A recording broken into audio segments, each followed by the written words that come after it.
Sa videong ito, ating makikilala ang bagong crush ng bayan, walang iba kundi si Angeli Kang. Si Angeli Kang ay pinanganak noong August 3, 2001 sa Mandaluyong City. Ang kanyang ama ay isang Korean Army General na nakabase sa US at ang kanyang ina naman ay isang Pilipina. Separated ang mga ito. Dalawa silang magkapatid at siya ang bunso. Si Angeli ay may tangkad na 5'1" at 57 pounds ang kanyang timbang. Noong siya ay 11 years old ay nanirahan siya sa US ng 2 taon kasama ang kanyang ama. Gusto ng tatay niya na pumasok siya sa US Army dahil marami daw siyang matututunan dito, kaso ay ayaw niya. Nag-stop siya sa pag-aaral nung siya ay nasa grade 12 sa Southville International School and Colleges to focus on her career.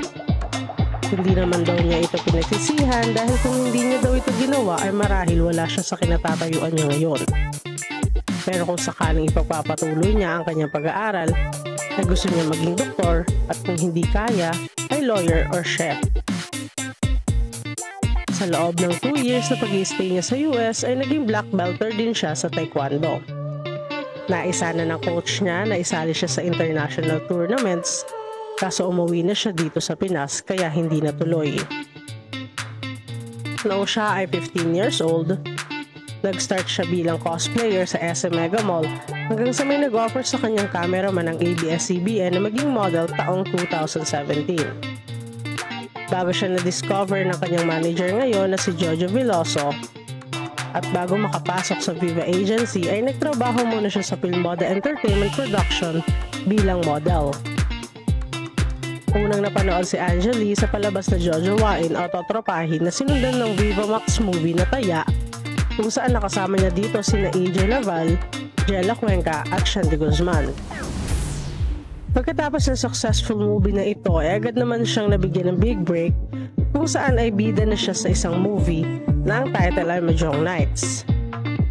Dito ay muli niya nakatambal ang kanyang Taya co-artist na si Shandy Guzman habang first time niyang nakatambal dito ang batingang aktor na si Jay Manalo. Maliban sa dalawang nabanggit ay kasama niya rin sa pelikula sila Mikey Ferriols, Arnel Ignacio, Jamila Obispo at Maricel Morales. At nitong December 24 lamang ay umingay na naman ang pangalan ni Angeli dahil pinalabas na ng Viva Max ang kanilang bagong sex film na pinagbibidahan uli ni Angeli bilang Eva. Ayon sa dalaga, sobrang iba nito sa Taya at Mahjong Nights. Si Eva kasi rito ay naghahanap ng sexual awakening at naging all out siya sa pagpapakita ng kakayahan sa kama. Hindi lang sa lalaki, kundi pati sa babae at sa lahat na. Sina Sab Agabaw at Marco Gomez ay nakatrisan niya din dito. Pati na rin sina Ivan Padilla, Kin Carillo at Angelica Cervantes. Sa ngayon ay single si Angeli dahil focus daw muna siya sa kanyang career.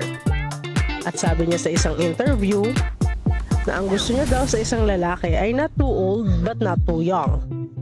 Yung mature mag-isip at masaya kasama.